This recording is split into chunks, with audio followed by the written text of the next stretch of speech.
बेटी हो तो ऐसे। नमस्कार दोस्तों, सानिया वॉइस स्टोरी चैनल में आप सभी का स्वागत है। तो दोस्तों, आज की कहानी है। जब टीवी देखता हुआ बच्चा अचानक से नानी नानी चिल्लाने लगा तो अपनी माँ को टीवी पे देखकर मीरा चौंक गई जब देखा कि वो अपने घर नहीं बल्कि कहीं और है। आखिर कहाँ थी वो, जिन्हें देखकर मीरा का मुंह खुला का खुला रह गया। बंटी बेटा, जल्दी स्कूल के लिए तैयार हो जाओ, हमेशा ही लेट करते रहती हो। फिर तुम्हारी स्कूल बस छूट जाएगी तो तुम्हें छोड़ने जाने के लिए कोई चाहिए। फटाफट तैयार हो जाओ, क्योंकि किसी के पास भी टाइम नहीं है। मुझे तुम्हारी दादी को लेकर हॉस्पिटल जाना है, उनकी आँख चेक करवानी है। और तुम्हारे पापा भी ऑफिस के लिए निकल ही रहे हैं बस। और अगर आज तुम्हारा स्कूल मिस हुआ ना तो बहुत पीटूंगी। हर वक्त जब देखो तब बस टीवी में लगे रहती हो। इतनी ही देर में बंटी अपने कमरे से उछलता कूदता हुआ बाहर आया और बोला, मम्मा मैं तो कब का उठ गया हूँ, मैं रेडी तो तब हूँगा ना जब आप करोगी। मुझे जल्दी से नहला कर रेडी कर दो। अब मीरा ने बंटी को बाथरूम में बैठाया और उसकी स्कूल यूनिफॉर्म लेकर आई। उसे नहलाकर जब वो उसके कमरे में लेकर उसे तैयार कर रही थी तब बंटी ने टीवी चला दिया और इधर उधर चैनल बदलने लगा। इधर मीरा ने तैयार किए जा रही थी और उसका बैग पैक कर रही थी। चैनल चेंज करते करते अचानक से बंटी बोला, मम्मी नानी देखो ना, नानी टीवी पे आ गई। जब मीरा ने सुना तो उसे लगा कि बंटी मस्ती कर रहा है। उसकी माँ भला टीवी पे क्यों देखेगी। सुबह सुबह वैसे भी बहुत सारे काम होते हैं। सुबह सुबह आप मस्ती करने लग जाते हो बेटा, चलो फटाफट तैयार हो जाओ, स्कूल जाओ। तब बंटी बोला, नहीं मम्मा, सच में आप एक बार टीवी की तरफ देखो तो सही, यह नानी ही है। जब बंटी बार बार जिद कर रहा था तो अपना काम छोड़ के मीरा ने टीवी की ओर गौर किया तो पाया कि बंटी बिल्कुल सच बोल रहा था। टीवी पर तो औरत दिखाई जा रही थी, वो कोई और नहीं बल्कि उसकी माँ थी। यह सब देखकर एक पल के लिए मीरा बहुत परेशान हो गई। ऊपर से जब उसने देखा कि यह न्यूज़ चैनल था जिस पे किसी वृद्धाश्रम की खबर दिखाई जा रही थी। जब मीरा ने अपनी माँ को टीवी पे देखा तो वो चौंक गई और उसने अपने पति को आवाज़ लगाई, क्योंकि अभी तक उसका पति ऑफिस नहीं गया था। और वो मीरा की इतनी तेज़ आवाज़ सुनकर झट से कमरे में दौड़ा चला आया और बोला, क्या हुआ मीरा, इतनी परेशान क्यों हो, बताओ मुझे कि क्या हुआ है, क्या बात है आखिर। तब मीरा ने बिना कुछ कहे टीवी की ओर इशारा कर दिया। न्यूज़ रिपोर्टर ने वहाँ पर स्थित किसी अन्य माताजी से बातचीत करना शुरू किया, जिसमें पीछे की ओर बैठी हुई मीरा की माताजी साफ साफ दिखाई दे रही थी। मीरा अपने पति से बोली, अमन देखो न टीवी पे, यह माँ ही है ना। लेकिन माँ वृद्ध आश्रम में क्या कर रही है। नहीं नहीं, यह माँ नहीं हो सकती मीरा। अमन ने कहा, तुम्हारी मम्मी तो तुम्हारे घर पे है ना, और फिर कल ही तो तुम्हारे भैया से बात हुई थी। तुम रुको, अभी परेशान मत हो, मैं तुम्हारे भैया को फ़ोन करता हूँ। एक बार वो तुम्हारी माँ से बात करा देगी तो तुम भी थोड़ी निश्चित हो जाओगी। रुक, मैं उन्हें फ़ोन लगाता हूँ। अमन ने अपने साले को यानी कि मीरा के भाई को फ़ोन किया, लेकिन किसी ने भी फ़ोन नहीं उठाया। जब मीरा के पति अमन ने कई बार अपने साले को फ़ोन मिलाया, लेकिन पूरी बेल जाने के बाद भी किसी ने फ़ोन नहीं उठाया तो मीरा भी थोड़ी सी परेशान हो गई कि जाने की यह बात है, आखिर ऐसा क्या हो गया कि भैया और भाभी दोनों में से कोई फ़ोन भी नहीं उठा रहा है। क्योंकि उन दोनों ने अपने भैया और भाभी दोनों को ही फ़ोन मिलाकर देखा था, लेकिन कई बार फ़ोन मिलाने पर भी किसी ने फ़ोन नहीं उठाया। लेकिन कुछ ही देर बाद मीरा का फ़ोन बजा। फ़ोन उठाकर देखा तो मीरा का भाई उसे कॉल कर रहा था। मीरा ने झट से अपना फ़ोन रिसीव किया और अपने भाई से बात की। अपने भाई से बोली, हेलो भैया, माँ कहाँ है, मेरी माँ से बात कराना ज़रा, मुझे माँ से बात करनी है। लेकिन मीरा को यूँ घबराता हुआ देखकर उसका भाई बोला, क्या हुआ मीरा, तुम इतनी परेशान क्यों लग रही हो, अचानक ही तुम्हें माँ की याद कैसे आ गई। अभी कल ही तो मैंने तुम्हारी माँ से बात कराई थी ना, फिर आज अचानक से। मीरा बोली, नहीं भैया, वो बस ऐसे ही अचानक से मुझे माँ की याद आ गई, आप करा दीजिए ना मुझसे बात। तो मीरा के भाई ने कहा कि माँ यहाँ नहीं है, बस इस समय माँ अभी कहीं बाहर गई हुई है, तो इसलिए अभी मैं तुम्हारी माँ से बात नहीं करवा पाऊँगा। थोड़ी बहुत देर के बाद जब माँ आ जाएगी तो तुम बात कर लेना। लेकिन मैंने तुम्हें बताया था ना कि माँ की तबीयत थोड़ी ठीक नहीं है, उन्हें बहुत ज़्यादा जुकाम हो रहा है और इसलिए वो कल भी तुमसे ज़्यादा बात नहीं कर पाई थी। पर कोई बात नहीं, तुम्हारा इतना मन कर रहा है तो मैं तुम्हारी उनसे बात करा ही दूंगा, ठीक है। जब मीरा के भाई ने उससे यह कहा तो मीरा बोली, ठीक है भैया, लेकिन याद से जब माँ आ जाए तो आप मेरी बात उनसे ज़रूर करवा देना, ठीक है। अच्छा बाबा, ठीक है, अब मैं फ़ोन रखता हूँ। इतना कहकर मीरा ने कि भाई ने फ़ोन रख दिया। अब मीरा टीवी पर चलती उस न्यूज़ को देखती रही, लेकिन अब तक वह न्यूज़ भी ख़त्म हो चुकी थी। जब टीवी पे चल रही न्यूज़ भी ख़त्म हो गई और उसकी जगह कोई और शो आने लगा तो मीरा और ज़्यादा परेशान हो गई और वो बहुत ज़्यादा बेचैन थी। समझ में नहीं पा रही थी कि आखिर अपनी माँ से वो कैसे बात करी। और टीवी पे अभी कुछ दिन पहले तक जो औरत दिखाई जा रही थी, क्या सच में वो उसकी माँ थी या कोई और? आखिर सच्चाई क्या थी? यदि टीवी वाली औरत सच में उसकी माँ थी तो फिर फ़ोन पर उससे जो बात कर रही थी वो कौन थी? अब मीरा ने थोड़ा दिमाग दौड़ाया और उसने सोचा कि जब भैया मुझसे बात करेंगे तो वो भैया को माँ से वीडियो कॉल पर बात करने के लिए कहेगी। अगर सच में माँ घर पे है तो भैया मेरी उनसे वीडियो कॉल पर बात ज़रूर करवा देंगे। इसमें तो भैया को कोई परेशानी नहीं होनी चाहिए और फिर एक बार मैं माँ को देख लूँगी तो मुझे भी तसल्ली हो जाएगी। यह सोचकर मीरा ने अपने भाई को फिर से फ़ोन मिलाना चाहा, लेकिन फिर उसने सोचा कि खामखा उसका भाई कहीं खिंच न जाए कि क्यों बार बार मीरा फ़ोन किए जा रही है। फिर मीरा ने अपने रोज़मर्रा के काम निपटाए और वो अपने भाई के फ़ोन का इंतज़ार कर रही थी। अब तक दोपहर बीत चुकी थी। मीरा का बेटा भी स्कूल से पढ़ाई करके आ चुका था, लेकिन अभी तक मीरा के भाई का फ़ोन नहीं आया था, जिसकी वजह से वो बहुत परेशान थी। इंतज़ार करते करते आखिरकार शाम के 4 बज चुके थे और आखिरकार शाम के 4 बजे उसके भाई का फ़ोन आया। मीरा का भाई मीरा से बोला, मीरा तुम्हें माँ की बहुत याद आ रही थी, न कर लो बात माँ से, लेकिन माँ की तबीयत बहुत ख़राब है और उन्हें बहुत जुकाम भी हुआ है, तो इसलिए उनसे ज़्यादा बात मत करना, ठीक है। जब मीरा ने अपनी माँ से बात की तो मीरा को अपनी माँ से बात करके थोड़ा अजीब लगा, क्योंकि उसकी माँ की आवाज़ कुछ बदली बदली सी थी। कल जब उसने अपनी माँ से बात की थी तो वो उस वक्त थोड़ा बिजी थी, अपने घर के कामों में उलझी हुई थी और उसका पूरा ध्यान पूरी तरह से अपनी माँ की बातों पे नहीं था। और दूसरी ओर उसके भाई ने यह भी कहा रहा था कि उसकी माँ की तबीयत खराब है, बहुत जुकाम है, जिसके कारण उनकी आवाज़ बहुत बदली रही है। लेकिन आज जब मीरा ने गौर से सुना तो उससे अपनी माँ की आवाज़ बिल्कुल ही पहचान में नहीं आई। अब मीरा अपने भैया से बोली, अच्छा भैया, आपसे माँ से बात तो करा दी और माँ की तबीयत ख़राब है इसलिए मैंने ज़्यादा बात नहीं की, लेकिन जब माँ की तबीयत इतनी ख़राब है तो क्यों ना आप एक बार उन्हें वीडियो कॉल पे मुझे दिखा दीजिए, उन्हें देख लूँगी तो मुझे तसल्ली हो जाएगी कि क्या सच में माँ की तबीयत इतनी ख़राब है। भैया मुझे तो पता ही नहीं था, वरना मैं माँ को देखने आ जाती। आपने मुझे कल बता दिया होता तो आज मैं माँ के पास आ जाती। तभी कुछ लड़खड़ाता हुआ मीरा का भाई महेश बोला, अरे नहीं नहीं मीरा, इतनी भी जल्दी नहीं, माँ की तबीयत इतनी भी ख़राब नहीं है कि मैं तुम्हें यहाँ बुला लूँ। बिल्कुल ठीक है माँ, और फिर माँ का ख्याल रखने के लिए तुम्हारी भाभी तो है ही ना, फिर खामोखा तुम क्यों परेशान होते। तो अब मीरा बोली, हाँ भैया, जब भी आप ठीक कह रहे हैं, माँ का ख्याल रखने के लिए भाभी तो है ही।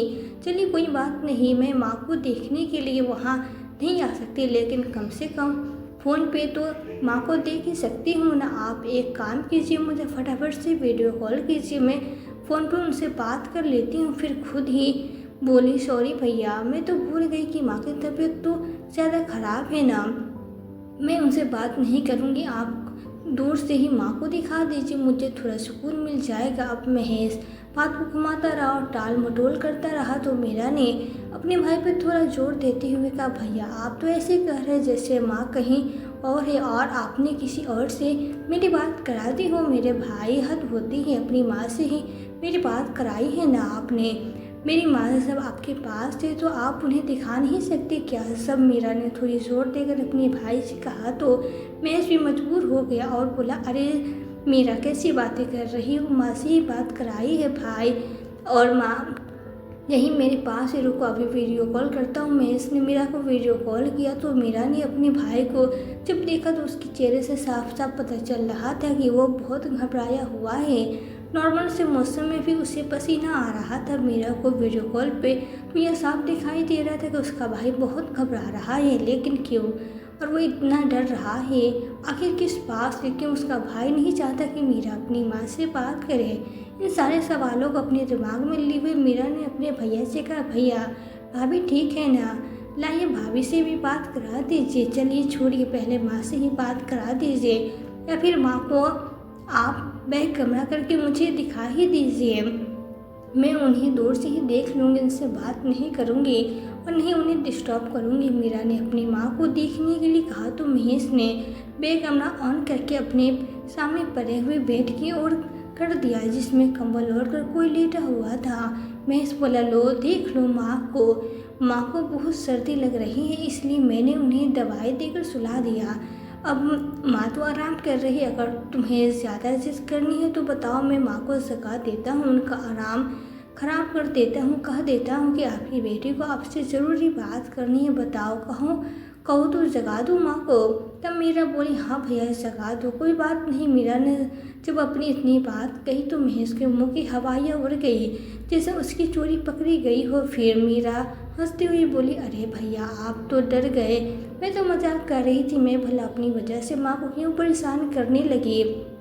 आप एक काम कीजिए, अब माँ को आराम करने दीजिए, मैं कल सुबह माँ से बात कर लूँगी, ठीक है? या फिर जब वो ठीक हो जाएगी तो आप खुद उनसे मेरी बात करा दीजिएगा।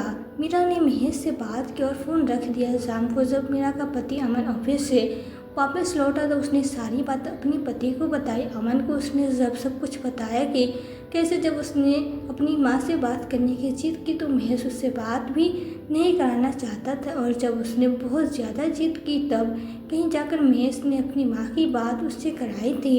यह सब देखकर मीरा ने बताया कि जब मैंने माँ से वीडियो कॉल पर बात करने के लिए कहा तो भैया के चेहरे की हवाइयाँ उड़ गई थी। वो इतना घबरा रहे थे कि वीडियो कॉल पे भी उनका पसीना साफ साफ दिखाई दे रहा था। मुझे तो कुछ समझ में नहीं आ रहा अमन, कि आखिर बात क्या है। मुझे तो लगता है कि ज़रूर दाल में कुछ काला है, कुछ न कुछ तो ऐसा ज़रूर है जो हमसे छुपाया जा रहा है। लेकिन क्या है तुम्हें पता है अमन, जब मैंने भैया से कहा कि मुझे माँ को वीडियो कॉल पे दिखा दूँ तो भैया ने रजाई के अंदर लेटी हुई माँ को दिखाया। जब रजाई के अंदर कौन था यह तो मुझे भी नहीं देखा, और जब मैंने उनसे यह कह दिया कि हाँ माँ को जगा दूँ तो बस फिर तो ऐसे लग रहा था जैसे उनके सर पे आसमान टूट पड़ा। नहीं क्या बात है, पर कुछ तो अजीब ज़रूर है, और इस बारे में हमें एक बार पता ज़रूर लगाना चाहिए। क्यों ना हम लोग कल सुबह अपने घर चले, वहाँ जाकर देखते हैं कि माँ वहाँ है या नहीं, तो महेश भैया की सारी सच्चाई सामने आ जाएगी। तब अमन बोला कि नहीं मीरा, हमें सबसे पहले उस वृद्धाश्रम में जाकर देखना चाहिए, क्योंकि हो सकता है कि जब हम घर पहुँचे तो तुम्हारा भाई कोई और बहाना बना दे। मुझे लगता है कि हमें एक बार उस वृद्धाश्रम में चलकर ही देखना चाहिए, पता लग चले कि हम तुम्हारे घर पहुँचे तुम्हारी माँ से मिलने के लिए और तुम्हारा भाई कह दे कि तुम्हारी माँ घर पे है ही नहीं, तब हम क्या करेंगे बताओ। और हम डायरेक्ट उनसे यह भी नहीं बोल सकते हैं कि तुमने माँ के साथ कुछ गलत किया है, तब जाकर हमारे हाथ कोई सबूत न हो, तब तक हमें खुद सच्चाई का पता न हो, तब तक हम उनसे कुछ नहीं कह सकते। अमन ने अपनी माँ से कहा तो उसकी माँ बोली, हाँ बिल्कुल बेटा। अब तक अमन की माँ को भी सारी सच्चाई पता चल चुकी थी। मीरा ने खुद ही अपनी सास को सब कुछ बता दिया था, तो अमन की माँ ने भी उसे कहा कि तुम्हें चलकर वृद्धाश्रम जरूर देखना चाहिए कि आखिर वहाँ पे ऐसा क्या है, वहाँ जो औरत है क्या सचमुच वो मीरा की माँ ही है या कोई और। तब मीरा सोचने लगी कि उस वृद्धाश्रम का नाम तो उसने देखा ही नहीं, क्या नाम था। तब मीरा के बेटे बंटी ने उससे कहा कि मम्मा मैंने वृद्धाश्रम का नाम नोट कर लिया है, सब मैं नानी को टीवी पे देख रहा था, तभी मैंने वहाँ का नाम और नंबर और एड्रेस नोट कर लिया था। बंटी ने अपनी माँ को उस वृद्धाश्रम का नाम बताया और नंबर जो उसने लिखा था वे दे दिया। अब जब मीरा के हाथ में उस वृद्धाश्रम का पता आया तो अमन ने बिना देरी किए अपनी पत्नी मीरा को गाड़ी में बैठाया और उस वृद्धाश्रम के लिए निकल पड़े। मुश्किल से उस वृद्धाश्रम का रास्ता 1.5 से 2 घंटे की दूरी बाद था, इसलिए अमन ने लापरवाही नहीं की और वो तुरंत ही अपनी पत्नी बच्ची और माँ को लेकर निकल पड़ा। और क्योंकि इस वक्त ट्रैफिक थोड़ा ज़्यादा था, इसलिए उन लोगों को वृद्धाश्रम पहुंचने में थोड़ा ज़्यादा समय लगा। लगभग रात के 8:30 बजे तक वे लोग वृद्धाश्रम पहुंच चुके थे। वृद्धाश्रम जाकर मीरा ने वहाँ के संचालक से अपनी माँ का नाम लेकर उनके बारे में पूछा, तो संचालक ने मीरा की माँ के बारे में उन्हें बता दिया कि मीरा की माँ, जिनका नाम गंगा देवी था, उन्हें तो 2 महीने पहले वृद्धाश्रम में लाया गया। जब उन्हें वृद्धाश्रम में लाया गया तब उनकी तबीयत बहुत ख़राब थी। ज़्यादा जानकारी तो उन लोगों को नहीं थी, क्योंकि वृद्धाश्रम के संचालक जो कि इस वक्त वहाँ पर मौजूद थे, इस वक्त वहाँ मैनेजर का काम कर रहे थे, उन्हें इस बारे में ज़्यादा जानकारी नहीं थी, क्योंकि उनके आश्रम के अन्य कुछ वॉलेट्स ने, जिन्होंने गंगा देवी को सड़क पे इतनी बेकार स्थिति में देखा था, तो वह उन्हें अपने साथ उस वृद्धाश्रम में ले आए। अब मीरा ने गंगा देवी से मिलने की परमिशन मांगी और उनसे मिलने के लिए वो चल दी। संचालक ने गंगा देवी का कमरा बता दिया। अब वो वहाँ के संचालक द्वारा बताए गए दिशा निर्देश के आधार पर वे अपनी माँ से मिलने के लिए आगे चल पड़ी। चलते चलते जब मीरा अपनी माँ के कमरे की ओर बढ़ रही थी कि तभी उसे दिखाई दिया कि उसकी माँ अपने कमरे के बाहर ही एक छोटी सी स्लीप पे बैठी हुई और उनके पास एक अन्य वृद्ध महिला भी थी। मीरा ने जब अपनी माँ को अपने सामने बैठे देखा तो वो तोड़कर अपनी माँ के पास पहुंची और जाकर उनसे गले लग गई। गंगा देवी से लिपट कर रोने लगी और इतने समय बाद किसी अपने को देखकर इतना पास पाकर मीरा की माँ गंगा देवी भी भावुक विभोर हो गई और उसकी भावनाओं पर काबू न रख सकी। उनकी आंखों से भी झरझर आंसू बहने लगे। वे भी लगातार बस रोए जा रही थी। आखिरकार अब मीरा को अपनी माँ से मिलकर विश्वास हो ही गया था कि यह उसकी कोई गलतफहमी नहीं है।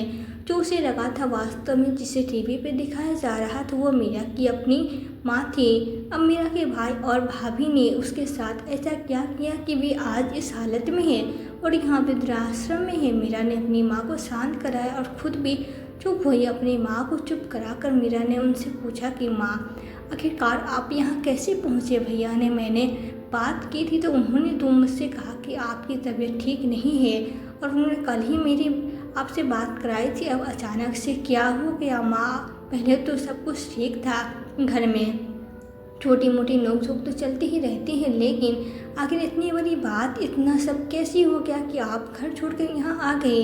जब मीरा ने अपनी माँ से एक के बाद एक सवाल किए तो उसकी माँ ने एक एक करके मीरा को उसके सारे सवालों का जवाब देना शुरू किया। उन्होंने मीरा और अपने दामाद सहित उनकी बेटी और अपनी समधन जी को अपने कमरे में बुलाकर बैठाया और अपने कमरे में रखे हुए मटके से उन्हें पानी दिया और उन्होंने अपनी बेटी को सारी बात बताना शुरू किया कि कैसे वो अपने घर से इस वृद्धाश्रम तक पहुँचे। उन्होंने मीरा को बताया कि जब 6 महीने पहले मीरा के पिता की आकस्मिक मौत हो गई थी, उसके बाद से मीरा के भैया और भाभी दोनों ही छोटी छोटी बातों पर झगड़ा करने लगे थे। बहू तो हमेशा उल्टा बोल जाया करती थी। अब तो बहू को एक शब्द भी कह दो तो वह सुनने को तैयार नहीं थी, वो बर्दाश्त करने को बिल्कुल तैयार भी नहीं थी, परंतु तुरंत ही उल्टा जवाब दे दिया करती थी कि मैं यहाँ किसी के लेक्चर सुनने को नहीं बैठी हूँ, मुझे भी 1000 काम होते हैं, लेकिन फिर भी सबकी बातें सुनती हूँ। बस अब बहुत हुआ, अब इससे ज़्यादा मैं नहीं बर्दाश्त करूँगी। जब देखो तब हर किसी की सुनती ही रहूँगी क्या? धीरे धीरे जब बहू ने अपनी सास पर रोक जमाना शुरू कर दिया तो बहू अपने ससुर के सामने ज़्यादा तो बोलती भी नहीं थी। आज वही बहू अपनी सास के सामने उल्टी ज़बान चलाया करती, उसी आंखें दिखाया करती। यदि उसकी सास उसकी बात ना मानी तो वो अक्सर ही अपनी सास पर चिल्ला जाया करती थी। अब तो हद ही हो चुकी थी। अब वो अपनी सास को इतनी ज़्यादा बदतमीजी करने लगी थी कि अब गंगा देवी को अपनी बहू की बदतमीजी बर्दाश्त नहीं होती थी। वे अपनी बहू से कहने लगी कि बेटा, मैं मानती हूँ कि हर बार कोई ना कोई तुझे कुछ ना कुछ कह देता है, इसलिए तेरा गुस्सा जायज़ है और इसलिए अब मैं तुझे कुछ नहीं कहती, लेकिन इसका मतलब यह तो नहीं कि उल्टा तो मुझे 4 बातें सुना दे। आखिर मैं तुमसे बड़ी हूँ, रिश्ते में भी और उम्र में भी तेरी माँ समान हूँ, और तू है कि मुझे इतनी बदतमीजी से बात करती, मुझे बिल्कुल अच्छा नहीं लगता। तो बहू बोली, अरे अच्छा लगना या ना लगने से मुझे क्या फ़र्क पड़ता है, मैं वो करूँगी जो मुझे अच्छा लगेगा। आइए समझ चुपचाप जाओ यहाँ से और अपना काम करो। आई बड़ी महारानी, मुझे अच्छा नहीं लगता चलो जाओ यहाँ से। अभी अपने कमरे में आ गई। ऐसे ही समय बीतता रहा। बेटे बहू की बदतमीजी बढ़ती ही जा रही थी। अब तक तो केवल बात काम की थी और कभी कभार वे अपनी माँ से उल्टा बोल जाया करते थे, और इस उम्र में यह सब देखकर वे कर भी क्या सकती थी। एक दिन बेटे ने अपनी माँ से कहा कि माँ, अब तुम बूढ़ी हो चुकी हो और क्या पता कि कब तुम्हारी अंतिम समय आ जाए, तो क्यों ना समय रहती तुम यह ज़मीन जायदाद सब मेरे नाम कर दो। और बस इसी बात पे मुझसे जिद करने लगा, लेकिन मैंने उसे साफ साफ मना कर दिया कि मैं अभी से अपनी ज़मीन जायदाद तुम्हारे नाम नहीं करूँगी। तो उसने बिना कुछ सोचे समझे मुझे इतना ज़ोर से धक्का मारा कि वहाँ रखी हुई टेबल से जाकर मैं गिरी और मेरे माथे से खून निकलने लगा। तभी मेरी बहू ने अपनी पति की बात सुनते हुए उसकी हाँ में हाँ मिलाते हुए कहा कि बुढ़िया, यह सब क्या अपने साथ लेकर ऊपर जाओगे? अब तो वैसे भी यह सब हमारा ही है, क्या करना है तुझे इन सब को? तो क्यों ना यह सब जीते जी हमारे नाम कर दो। अपनी जान बूझकर जंजाल लिए बैठी हूँ, बताओ कर दूँगी ना दस्तखत। लेकिन मैंने फिर से नम गर्दन हिलाई तो गुस्से में बहू ने फिर से मुझे बेटे की ओर धक्का दे दिया और अब मेरा बेटा गुस्से में चिल्लाया जा रहा था। महेश ने मेरे बाल पकड़ के मेरे बाल खींचना शुरू कर दिया और बोला कि बता, दस्तखत करेगी या नहीं? माँ, मैं आखिरी बार पूछ रहा हूँ। मैंने उससे अपने बाल छोड़ने को कहा। जब मैंने फिर से मना किया तो महेश ने गुस्से में आकर वहाँ रखे हुए एक कांच की बोतल मेरे सर पे दे मारी। मैंने महेश को बहुत जोर से धक्का दिया और घर से निकल के भाग गई और पास के एक पार्क में जाकर पेड़ के पीछे छुप गई, और अंधेरे के कारण वे लोग मुझे ढूंढ नहीं पाए। उसके बाद बस मैं यूं ही गंभीर हालत में चोटिल हुई थी। ऊपर से सर से खून बह जा रहा था। मैं इन हालत में ही बस पैदल चले जा रही थी। मुझे पता नहीं था कि मैं कहाँ जाऊंगी कहाँ नहीं। कि तभी रास्ते पर चलते चलते मैं बेहोश होकर गिरने ही वाली थी कि मुझे इस वृद्धाश्रम में काम करने वाले एक लड़के ने देख लिया और उसने आकर मुझे संभाल लिया। उसके बाद यह लोग मुझे यहाँ लेकर आ गए और मैं दोबारा कभी लौटकर उस घर में नहीं गई। बेटा, ऐसे राक्षसों के पास जाने से क्या ही फायदा? जिन्होंने तो मुझे मार ही दिया था। यह तो ईश्वर की कृपा थी कि मुझे दूसरा जीवन मिल गया, वरना उन दोनों ने तो मुझे मारने में कोई कसर नहीं छोड़ी थी। कहते कहते गंगा जी सिसकियाँ लेकर रोने लगी और वो रोए जा रही थी। अब फिर मीरा ने अपनी माँ को चुप कराया। वो बोली, चुप हो जाओ माँ, अब रोने के दिन तुम्हारे नहीं उन लोगों के हैं जिन्होंने तुम्हारे साथ यह सब किया है। मीरा के पति अमन ने भी अपनी सास का हाथ पकड़कर उन्हें हिम्मत बढ़ाते हुए कहा, मम्मी जी, आप बिल्कुल परेशान मत होइए। अगर आपकी एक बेटी ने आपके साथ इतना बुरा व्यवहार किया तो इसका मतलब यह नहीं कि आपका कोई नहीं है। आपका यह दूसरा बेटा आपके लिए हमेशा तैयार है। आप बिल्कुल परेशान मत होइए। आज से आप हमारे साथ रहेंगी हमारे घर में। क्यों माँ? इतना कहकर अमन ने अपनी माँ की ओर देखा तो उसकी माँ ने भी नजरें झुकाकर हाँ में गर्दन हिला दी। अब अमन में निश्चित हो चुका था। अमन की माँ ने भी अपनी समधन जी को हिम्मत बढ़ाई और कहा कि बहन जी, कोई परेशानी नहीं है। जैसे महेश आपका बेटा है वैसे ही अमन भी आपका बेटा है और आप पूरे अधिकार से अपने उस घर में रहिए। हम दोनों बिल्कुल बहनों की तरह घर में रह सकते हैं, तो आपको फिक्र करने की कोई ज़रूरत नहीं है।